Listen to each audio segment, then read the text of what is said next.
Bonjour à toutes et à tous, je sais qu'un certain nombre d'entre vous attendent cette vidéo avec impatience. Aujourd'hui c'est le tuto sur comment élever des iules en terrarium. Alors comme vous allez le découvrir, moi j'élève une espèce nord-américaine. C'est pour ça que je suis en ce moment dans mon atelier parce que c'est leur quartier d'hiver. Je vais vous expliquer ça tout de suite de toute façon dans la vidéo. Si ce type de sujet vous intéresse, vous pouvez dès maintenant liker la vidéo. Et puis bien sûr, si vous n'êtes pas encore abonné, allez-y, abonnez-vous, c'est gratuit. Allez, je vais vous expliquer comment élever ces iules.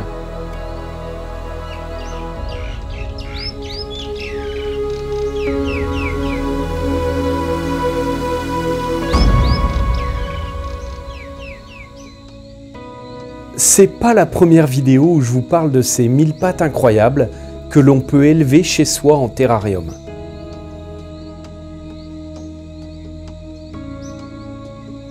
On était allé notamment plusieurs fois chez Vincent de Arthroposmos qui en élève dans des bacs en plastique.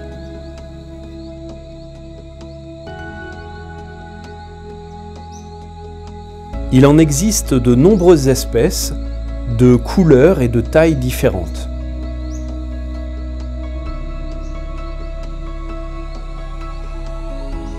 Certains peuvent atteindre une longueur remarquable.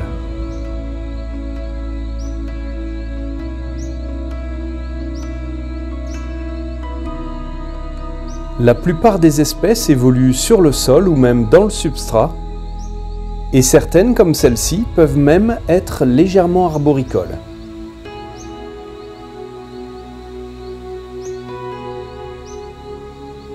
Lorsqu'ils ne sont pas habitués à être manipulés ou qu'ils se sentent menacés, ils peuvent se mettre en boule en réaction de défense.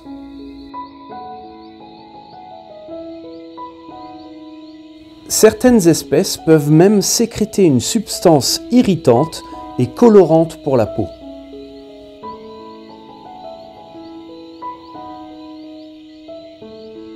Dans cette autre vidéo que j'avais tournée à l'Insectarium de Montréal, ils sont présentés au public dans de grands terrariums ouverts, puisque ces arthropodes ne savent pas grimper aux vitres.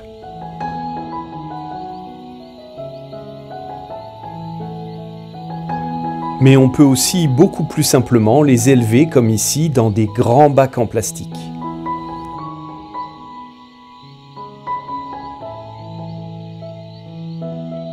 Il est possible d'en trouver dans les animaleries spécialisées ou comme ici dans les bourses terrariophiles.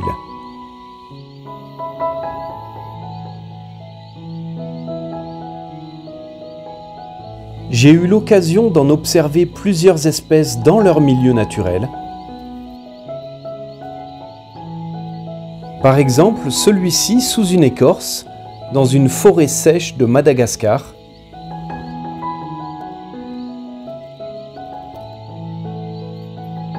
Ou encore, cet autre spécimen dans une forêt d'altitude.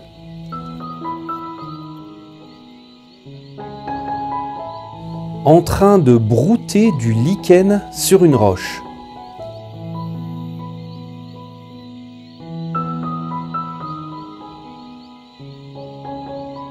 Mais la plupart des espèces que l'on élève dans nos terrariums sont, comme celle-ci, originaires des forêts tropicales humides.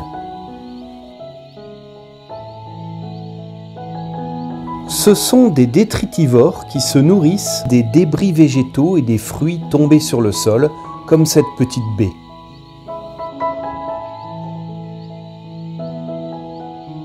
Dans la nature, différentes espèces peuvent cohabiter dans le même environnement, comme on le voit sur ces images.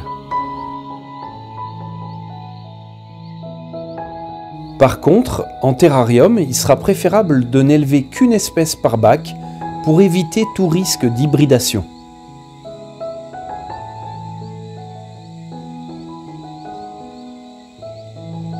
On voit qu'à l'état sauvage, ils vivent sur le sol de la forêt, composé d'humus, de bois mort et de feuilles mortes.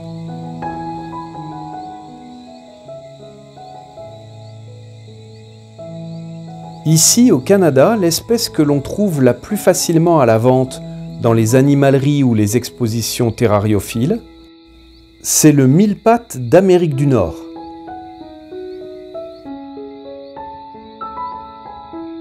Certains éleveurs en vendent aussi sur Kijiji, l'équivalent du Bon Coin local.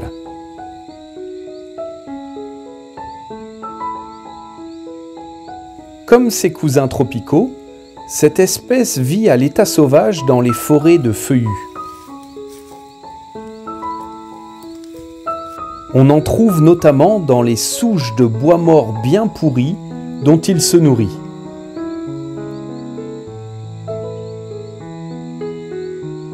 C'est donc cet environnement qu'on va maintenant essayer de recréer en terrarium. On voit aussi ici dans la nature qu'ils vivent en petits groupes. Pour bien les élever, il vous faudra un bac spacieux, de longueur 2 à 3 fois la taille de l'espèce à l'âge adulte, pour un petit groupe de 5 à 10 individus. On peut utiliser une boîte en plastique, une fauna box, un terrarium, ou comme ici un vieil aquarium usagé qu'on m'avait donné il y a quelque temps. Comme élément de décor principal, on aurait pu utiliser cette magnifique souche de bois mort, mais l'idée que je vous propose aujourd'hui dans ce tuto, c'est d'utiliser ces morceaux de bois mort pourris et de les disposer comme des roches en aquascaping pour faire du terrascaping.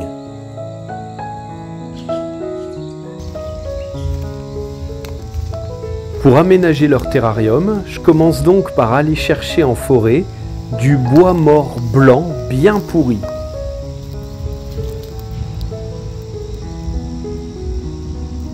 Je ramasse des gros morceaux pour donner l'impression que ce sont de grosses pierres, mais aussi des tout petits fragments pour constituer leur sol nutritif.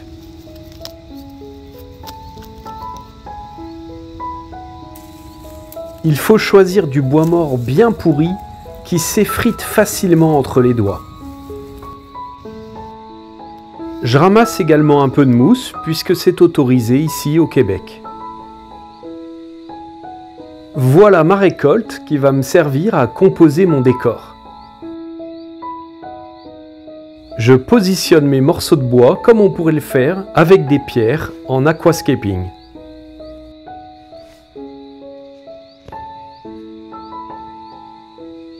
Je crois qu'en France, il n'est pas autorisé de ramasser du bois mort ou des mousses en forêt, à part dans un bois privé avec l'autorisation du propriétaire.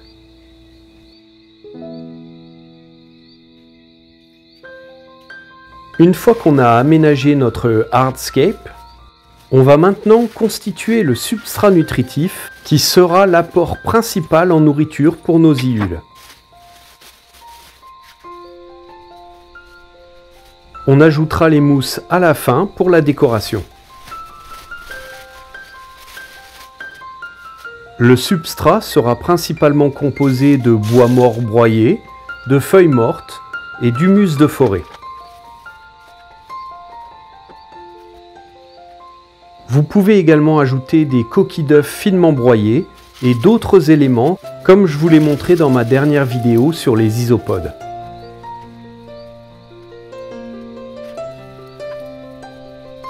Le décor est très bien comme ça et en y ajoutant le sol nutritif, il conviendrait parfaitement à nos iules. Mais vous me connaissez, moi j'aime toujours bien ajouter des plantes et notamment du pothos. Une plante super résistante en terrarium. Je trouve que ces feuilles vertes sont hyper esthétiques et apportent une touche d'exotisme. Mais c'est vrai que pour le coup ça fait beaucoup moins aquascaping. Et en plus, c'est pas du tout biotope puisque c'est pas une plante nord-américaine. En tout cas, moi je trouve que c'est vraiment plus beau comme ça, avec ces boutures de pothos que j'ai récupérées de mes aquariums.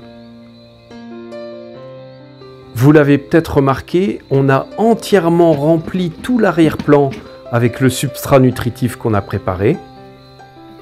Et on a ajouté par-dessus la mousse pour recréer notre sol de forêt. Je fais une bonne première pulvérisation pour humidifier le substrat et la mousse. Pour la distribution de la nourriture, je vous recommande d'utiliser une coupelle ou une demi-noix de coco que vous pourrez facilement retirer pour la nettoyer. En plus du bois mort et des feuilles mortes qui restera leur nourriture principale, les iules apprécient également les fruits, la pomme, la poire, la banane et autres.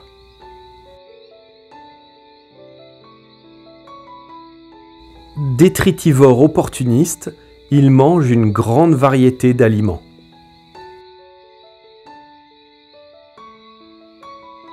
Il faut également leur proposer des légumes, courgettes, concombres, salades. Certaines espèces apprécient également les paillettes pour poissons, ou encore, comme ici, la beetle jelly.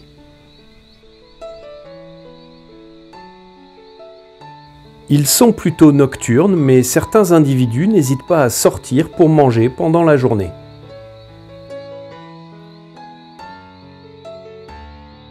Si vous le souhaitez, vous pouvez stériliser vos feuilles de chêne et morceaux de bois en les passant au four et ou au micro-ondes.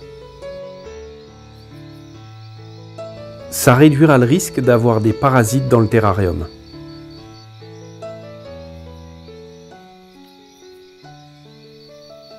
L'humidité contenue dans leurs aliments et les 2 ou 3 pulvérisations par semaine suffiront pour les réhydrater.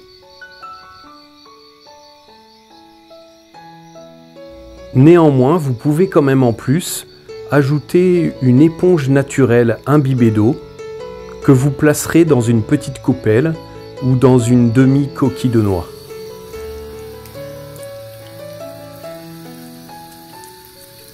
Un petit retour d'expérience, contrairement à ce que vous allez voir là sur ces images, il ne faut pas mettre ce point d'eau dans la coupelle avec les fruits et légumes, mais plutôt du côté opposé, là où vous allez pulvériser de l'eau tous les 2 ou 3 jours pour maintenir un côté humide. Cela évitera de faire pourrir les aliments qui doivent être maintenus du côté plus sec. Très important, il faut leur apporter une source de calcium. Des morceaux d'os de sèche par exemple, ou encore des coquilles d'œufs que vous pourrez déposer en surface et enterrer dans le substrat. Cet apport en calcium leur est indispensable pour refaire leur exosquelette lors de la mue.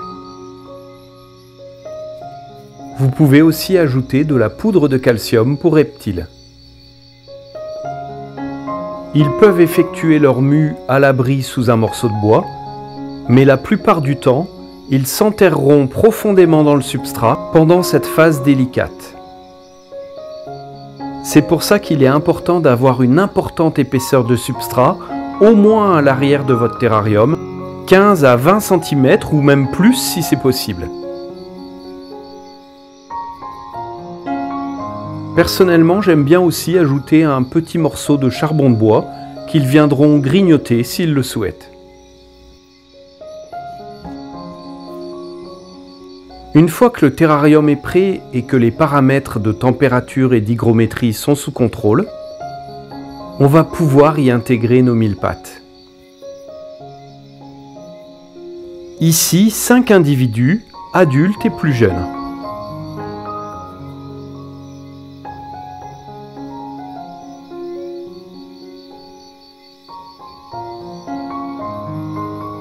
Contrairement à celle-ci, la plupart des espèces élevées en terrarium sont tropicales.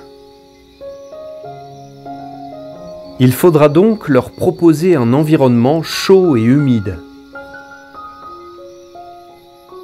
Idéalement, une température entre 20 et 26 degrés la journée et un peu plus fraîche la nuit. Si votre pièce n'est pas trop fraîche, il ne sera donc pas obligatoire de mettre un tapis chauffant sur un des côtés du terrarium. Toujours relié à un thermostat réglé ici à 24 degrés. L'éclairage de l'ordre de 10 heures par jour suffira à apporter un peu plus de chaleur la journée. Pour éviter les évasions, il faut ajouter un grillage fin que j'ai découpé aux bonnes dimensions est collé au cadre d'habillage supérieur de l'aquarium.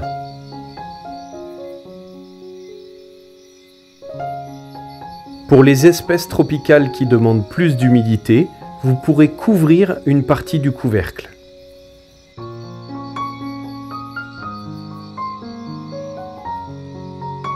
Je vais maintenant vous montrer un des moyens de différencier mâles et femelles chez cette espèce.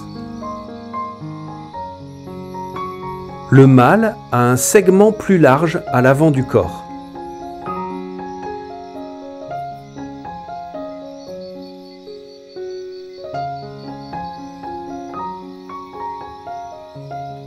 Alors que chez la femelle, que l'on voit ici, tous les segments sont de taille similaire. Je vous montrerai aussi tout à l'heure un autre moyen de les différencier. J'aime vraiment la couleur de cette espèce avec ses liserés rouges sur chaque segment et ses taches oculaires. N'hésitez surtout pas à me dire ce que vous pensez de ces mille pattes dans les commentaires.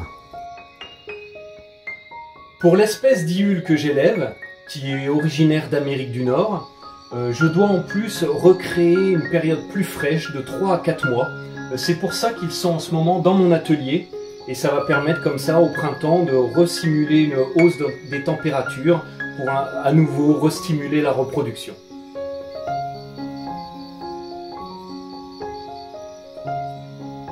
Après avoir remonté progressivement la température et la durée d'éclairage, vos Iules nord-américains ne tarderont pas à se reproduire.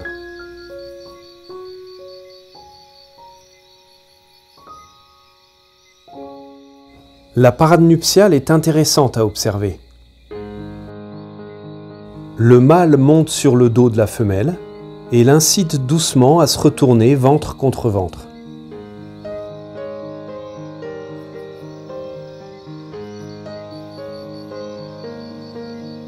Plusieurs accouplements peuvent avoir lieu. Étant donné que les conditions d'élevage et les besoins alimentaires sont similaires, vous pourriez tout à fait élever des isopodes dans le même terrarium avec vos Iules.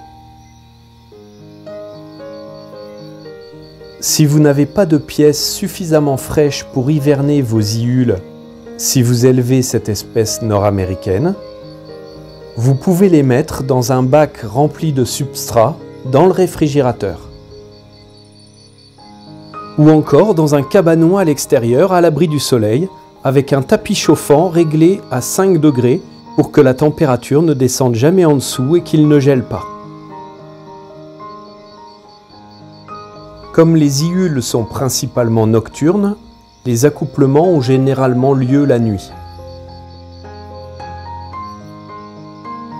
Il est néanmoins possible d'en observer parfois la journée. Les œufs sont assez difficiles à voir parce qu'ils sont enrobés de substrat et ressemblent à leur crotte. C'est peut-être pour ne pas risquer d'être mangés. Vous aurez ensuite le plaisir de voir évoluer de minuscules Iules dans votre terrarium.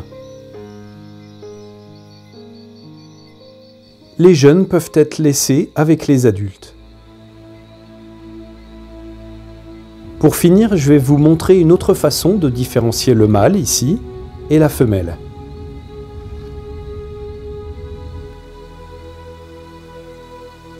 En retournant votre Iule, si vous remarquez l'absence d'une paire de pattes au niveau du 6e anneau, c'est-à-dire celui qui était justement plus large, ça veut dire que c'est un mâle.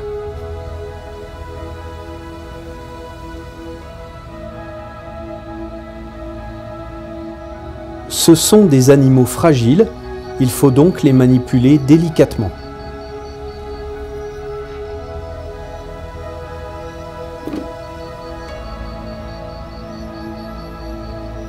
Si on regarde maintenant délicatement sous le ventre de la femelle, on va pouvoir remarquer qu'aucune paire de pattes n'est absente.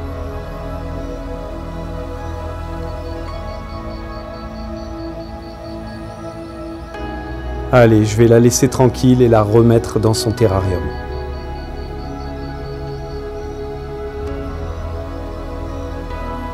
Bien sûr, comme toujours, avant d'acquérir un animal, prenez le temps de bien vous documenter sur l'espèce que vous souhaitez élever, de préparer le terrarium à l'avance, et une fois que vous aurez vos paramètres sous contrôle, vous pourrez y installer vos individus.